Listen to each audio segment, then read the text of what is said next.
A Dieta Espiritual, um programa para eliminar a negatividade e tudo que sobrecarrega a sua vida. Capítulo 18. Impaciência. Desde pequeno, Juan demonstrou ter inteligência e habilidade para uma série de coisas. Na escola, tirava as melhores notas, era o astro do time de futebol e não havia tarefa que não conseguisse realizar. No entanto, quando chegou à adolescência, ele se viu diante de um problema. Não termina nada do que começa. Depois que parou de jogar futebol, já mudou de esporte várias vezes, mas nunca chegou a se destacar em nenhum. Quando começa a estudar para uma matéria, logo para e passa para outra que consiga entender mais rápido. Até dos amigos de infância, Juan se cansou. Agora ele acha suas conversas chatas e tem procurado novas amizades, mas também acaba perdendo a paciência com elas. Juan se sente muito frustrado porque sua vida parece não ir a lugar algum. O que ele pode fazer? Existe uma famosa fábula japonesa que ilustra muito bem o valor da paciência. Nela, certo dia, um agricultor japonês decidiu plantar bambu. Havia estudado a fundo uma situação curiosa que acontece com um bambu japonês e que o torna não recomendável para pessoas impacientes. A semente é plantada, a terra é adubada e precisa ser regada sempre, mas, durante os primeiros 7 anos, nada acontece. Qualquer pessoa com pouca experiência em cultivo tem certeza de que comprou sementes estéreis. Durante o 7º ano, porém, em apenas 6 semanas, o bambu cresce mais de 30 metros. Levou apenas 6 semanas para crescer? Não. Na verdade, levou 7 anos e 6 semanas para se desenvolver. Ao longo dos primeiros 7 anos de aparente inatividade, o bambu estava formando um complexo sistema de raízes que lhe permitiria sustentar o crescimento posterior. O coach Pablo Tovar explica que em seus cursos usa muito essa fábula para transmitir a sabedoria lenta e secreta do bambu. No dia a dia, queremos encontrar soluções rápidas e alcançar o sucesso imediato, sem entender que o sucesso é simplesmente o resultado de um crescimento interno que requer tempo. Com certeza, todos reconhecemos períodos da vida em que, ao nos esforçarmos para conseguir alguma coisa, parecia que não conseguíamos avançar, até que, de repente, percebíamos que havíamos atingido um novo marco, obtido uma nova habilidade ou conhecimento. Os benefícios da paciência.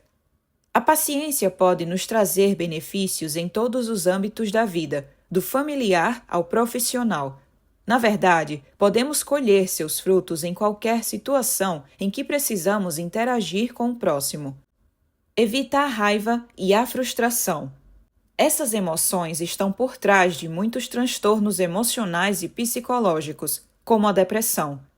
Facilita o relacionamento com os outros. Uma pessoa paciente evita julgar as pessoas a seu redor de maneira precipitada e reagir de forma impulsiva e desproporcional. Reduz os erros. Ao avaliar uma situação com calma, reduzimos as chances de tomar decisões equivocadas e podemos enfrentar qualquer contratempo com alguma segurança. Preserva a saúde.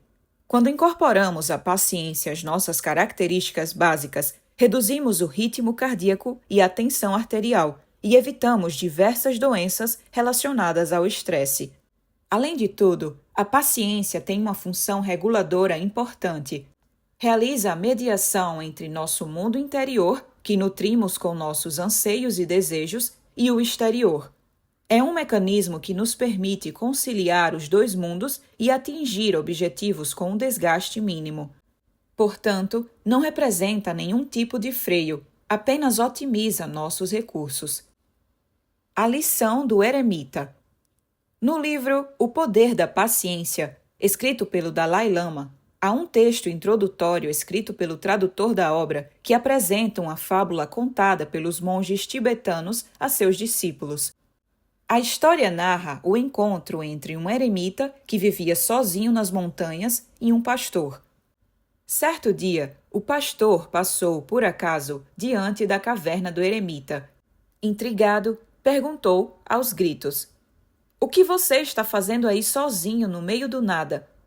"Estou meditando", respondeu o eremita. "Meditando sobre o quê?" perguntou o pastor. "Sobre a paciência." Fez-se um momento de silêncio. Pouco depois, o pastor decidiu ir embora. Quando já estava se virando para partir, voltou-se para o eremita e gritou: "A propósito, vá para o inferno." A resposta foi imediata: "O que foi que você disse? Vá para o inferno você."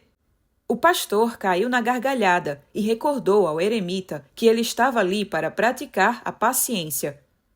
Essa história mostra que a paciência não pode ser cultivada isoladamente, muito pelo contrário. Trata-se de uma qualidade que devemos desenvolver em relação aos outros.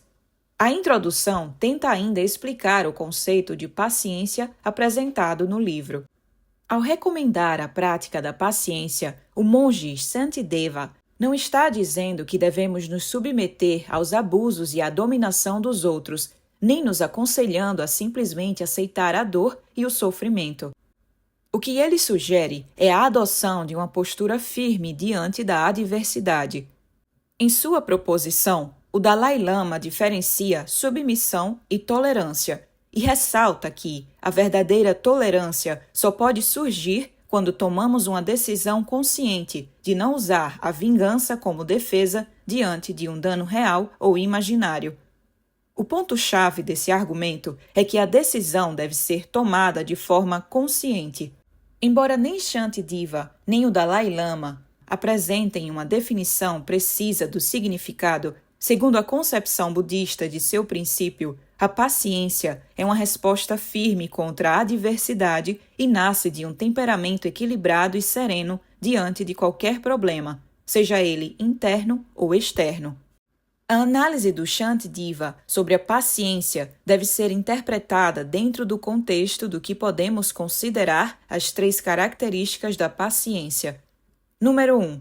A tolerância baseada na aceitação consciente da dor e da adversidade. Número 2. A tolerância que surge da reflexão sobre a natureza da realidade. Número 3. A tolerância às ofensas lançadas pelos outros. Mais adiante, o próprio Dalai Lama faz uma bela e profunda reflexão sobre os mestres que surgem inesperadamente e que, no dia a dia, nos ensinam a arte da paciência. Nunca devemos dar desculpas e dizer que nossos inimigos nos impedem de exercitar a calma e que essa é a causa da nossa irritação. Se não somos pacientes, não estamos exercitando a calma com honestidade. Não podemos dizer que o mendigo é o obstáculo à generosidade, pois ele é justamente o motivo da existência desse sentimento.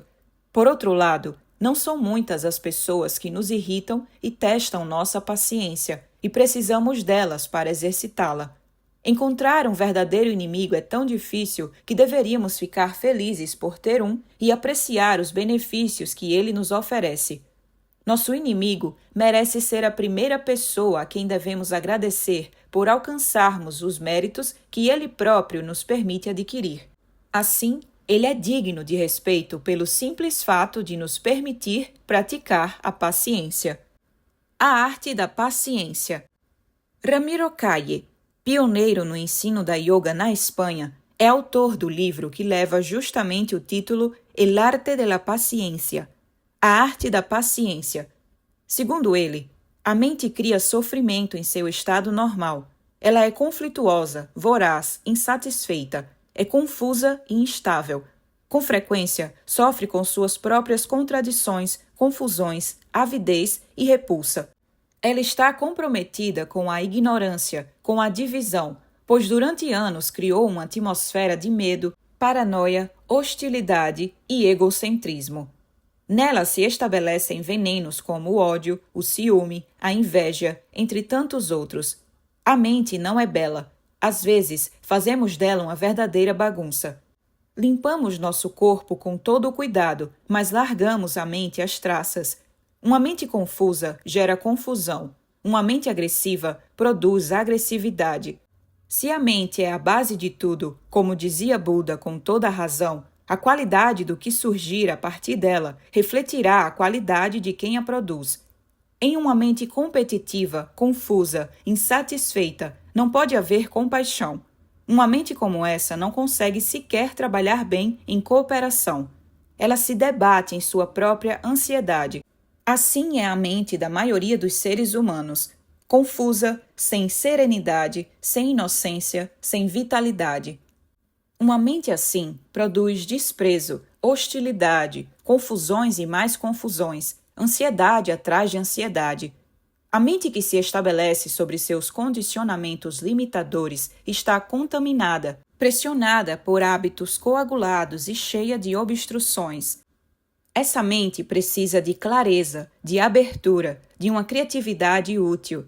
As ideias que surgem de uma mente como essa só podem ser erradas e prejudiciais.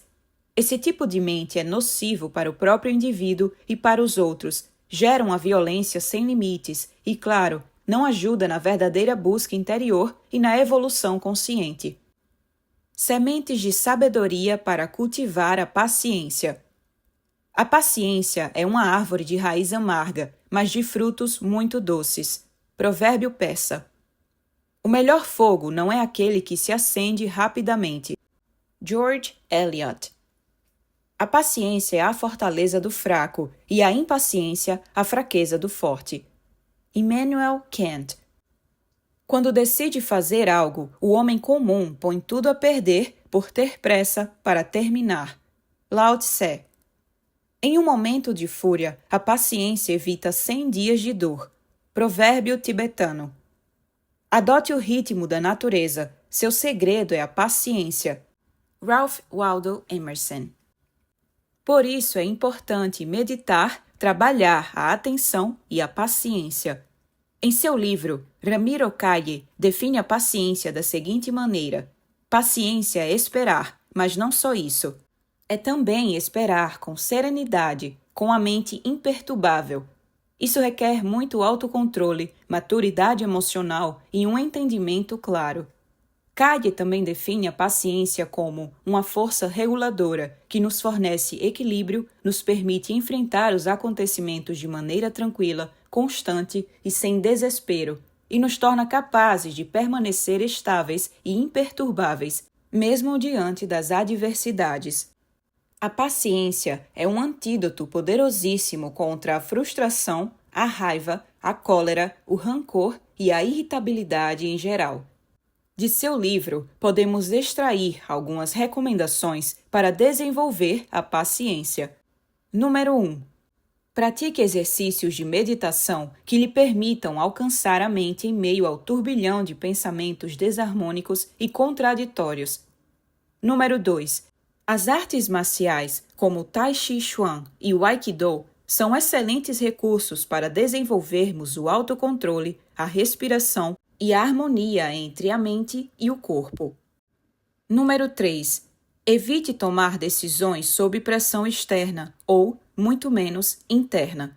Quando estamos calmos, pensamos em soluções muito melhores. Número 4. Desenvolva um olhar mais consciente sobre viver o momento. A impaciência é o resultado de uma disputa entre o eu e seus desejos para o futuro. Número 5. Monte quebra-cabeças, jogue sudoku ou comece a formar uma coleção de objetos incomuns. Número 6. Você pode usar sons calmantes para relaxar. Esse é um recurso fantástico que você pode usar quando não estiver conseguindo dormir porque está impaciente ou aflito. Número 7. Diante de uma situação que lhe cause desgaste ou impaciência, pergunte a si mesmo: o que eu posso fazer agora para me distanciar desta sensação de impaciência? Cardápio contra a impaciência. Objetivo da semana. Número 1. Procure uma atividade que precise de muitos dias para ser concluída. O ideal é ter um jardim para cuidar, mas você pode pintar um quadro, escrever um conto ou pôr um episódio de sua vida no papel.